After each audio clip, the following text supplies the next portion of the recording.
Oleh karena itu, Tama memusatkan auranya di lantai 2 dan 3, dan melakukan penyelidikan lebih detail pada 10 orang ini. Tidak masalah, dia segera menemukan bahwa 8 orang di lantai 2 tersebar di 4 kamar kecil, dan 1 kamar untuk 2 orang terasa seperti asrama kru. Kamar tempat tinggal 2 orang di lantai 3 jauh lebih besar, dan luas 1 kamar setara dengan 3 tempat awak. Apa yang Tama tidak duga adalah bahwa 2 orang di lantai 3 saling berpelukan saat ini, melakukan gerakan intens yang berkeringat deras. Tama berpikir dalam hati, naik perahu untuk misi, dan kamu masih bisa melakukan banyak hal di atas kapal. Saya pikir komandan tertinggi kapal ini pasti salah satunya. Jadi, dia melompat langsung dari pagar di lantai 3 dan menyelinap ke tempat istirahat di lantai 3 jembatan. Area di dalam bangunan jembatan sangat luas, di lantai 3. Selain ruangan besar tempat 2 orang bersenang-senang, juga terdapat ruang pertemuan besar, ruang makan, dan kamar mandi. Tama melewatkan beberapa kamar kosong ini, dan ketika dia sampai di pintu kamar terdalam, 2 orang di dalamnya baru saja selesai melakukan hubungan.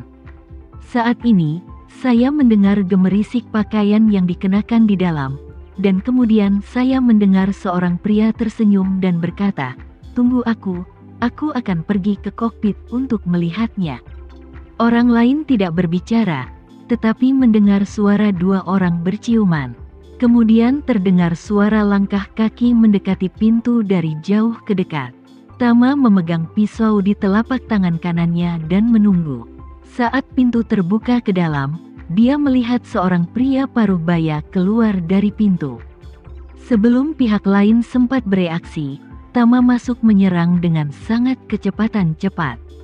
Dia meraih leher lawan dengan tangan kirinya, lalu menutup pintu dengan kakinya. Melihat Tama membunuhnya dalam sekejap, dia tanpa sadar ingin menyerang dengan kedua tangan.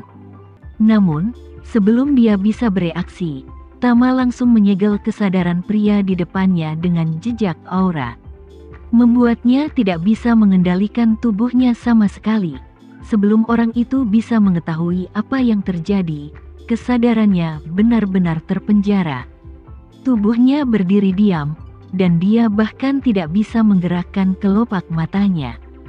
Setelah orang ini menetap, Tama berniat melakukan hal yang sama, lalu mengendalikan wanita di dalam, lalu datang untuk menginterogasinya.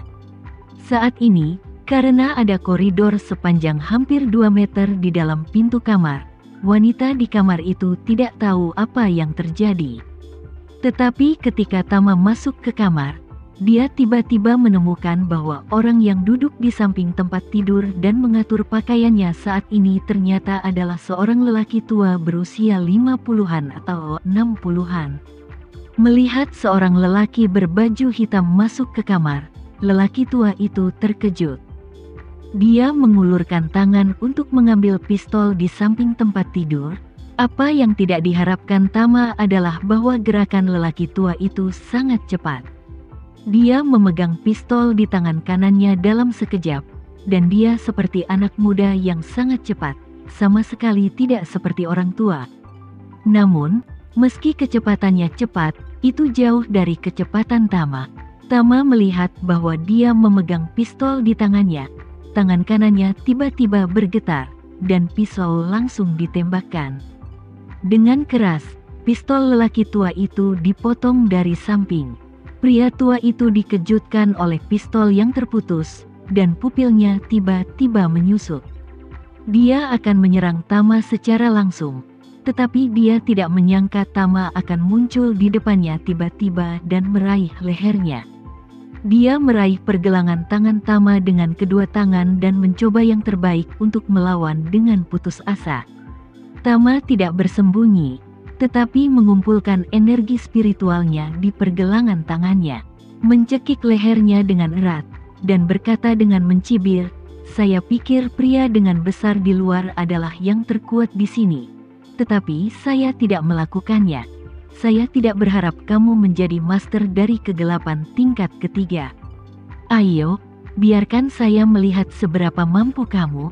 Di antara jajaran prajurit, selain dari alam Ming, yang diklasifikasikan menurut jumlah meridian yang dibuka, alam gelap, alam transformasi, dan alam Grandmaster semuanya dibagi menjadi level 1 hingga 9. Yoshua yang baru saja melangkah ke alam gelap masih berada di level paling dasar dari lapisan pertama alam gelap. Namun, lelaki tua ini telah mencapai kegelapan tingkat ketiga. Dengan kekuatannya, jika Yoshua ada di depannya hari ini, dia pasti tidak akan bisa bertahan dalam 3 langkah. Dan lelaki tua itu tidak menyangka bahwa kekuatan Tama begitu kuat, sehingga dia tidak memiliki kemampuan untuk melawan sama sekali di depannya. Jadi dia berjuang dan bertanya, "Kamu, siapa kamu?" Tama tidak menjawab pertanyaannya, tetapi hanya mencibir dan berkata dengan sinis, "Kamu tidak perlu tahu siapa saya, tetapi kamu, di usia yang begitu tua, memiliki selera yang sangat istimewa." Ekspresi lelaki tua itu tiba-tiba ngeri, dan dia bertanya dengan gugup, kamu masih sangat muda. Bagaimana kamu bisa tahu bahwa aku adalah alam gelap? Apa kamu juga seorang master alam gelap?" Tama berkata sambil tersenyum, "Di mataku, alam gelap bukanlah master." Saat dia berbicara, Tama mencari dantiannya dengan energi spiritual, mengerutkan kening dan berkata, "Kamu berada dalam kegelapan, dan masih ada racun di tubuhmu." Orang tua itu bertanya dengan tercengang, "Kamu, bagaimana kamu melihatnya?" Tama mengerutkan kening lebih erat, dan berkata dengan suara dingin, "Saya tidak hanya dapat melihat bahwa ada racun di tubuhmu, tetapi saya juga dapat mengatakan bahwa racun di tubuhmu berbeda dari prajurit calon korban mati dan penjaga kavaleri. Sepertinya itu racun di tubuhmu beracun, toksisitasnya lebih ganas." Lagi pula, Tama menatapnya dan berkata dengan tajam, "Saya akan memberimu kesempatan untuk mengatakan yang sebenarnya. Jika kamu tidak dapat memahaminya, maka saya akan menggunakan cara saya." Pria tua itu sedikit tenang, menatap Tama, dan bertanya, "Jika tebakanku benar, kamu pasti orang yang membunuh semua penjaga kavaleri kami di Bergen Nordik, bukan?" Tama bertanya dengan penuh minat, "Kenapa? Kamu sudah menebak bahwa seseorang membunuh semua penjaga kavaleri?" Pria tua itu menggelengkan kepalanya, dan berkata, "Para petinggi berpikir bahwa pihak Nordik telah merencanakan dan membuat jebakan terlebih dahulu. Tetapi melihat kekuatanmu, dan mendengar penyebutanmu tentang orang calon korban mati dan penjaga kavaleri, kurasa itu seharusnya berhubungan denganmu." Saat dia mengatakan itu, lelaki tua itu berkata lagi, "Beberapa waktu yang lalu di New York, kami mendapati puluhan orang mati menghilang. Mungkin ada hubungannya denganmu." Tama memandang lelaki tua itu, mengangkat alisnya dan berkata, "Sepertinya kamu sangat pintar." Orang tua itu mencibir, "Itu tidak pintar, tapi aku selalu meragukan 2 hal ini. Ketika aku melihatmu hari ini, aku tiba-tiba merasakan pencerahan.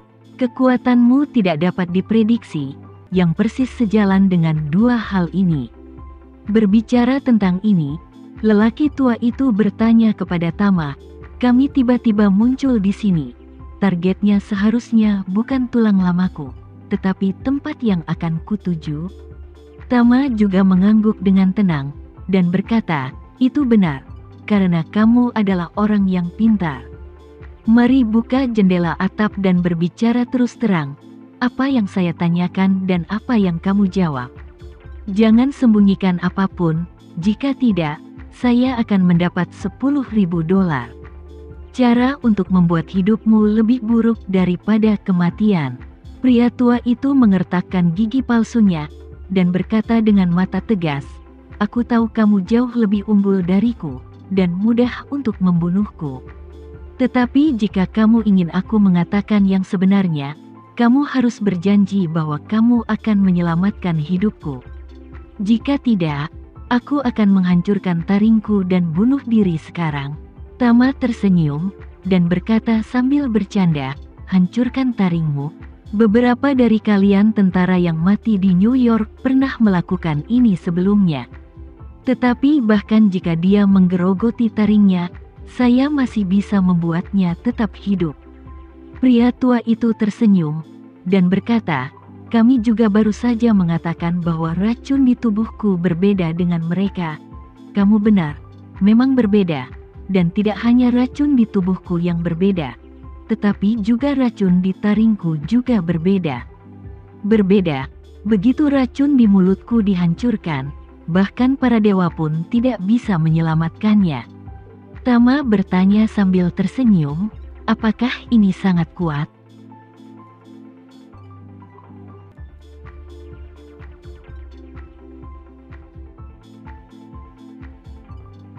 Sekian dulu ya video kali ini, kita lanjutkan lagi videonya di lain waktu. Oh iya, bagaimana menurut kalian? Semoga bisa sedikit menghibur kalian semua. Untuk teman-teman yang baru nonton, jangan lupa subscribe ya, hehehe. Dan kalau teman-teman ada yang ingin gabung langganan, bisa langsung gabung saja untuk dapat fitur yang menarik dan sedikit membantu Mimin. Terima kasih banyak sudah menonton, sampai jumpa lagi, bye bye bye.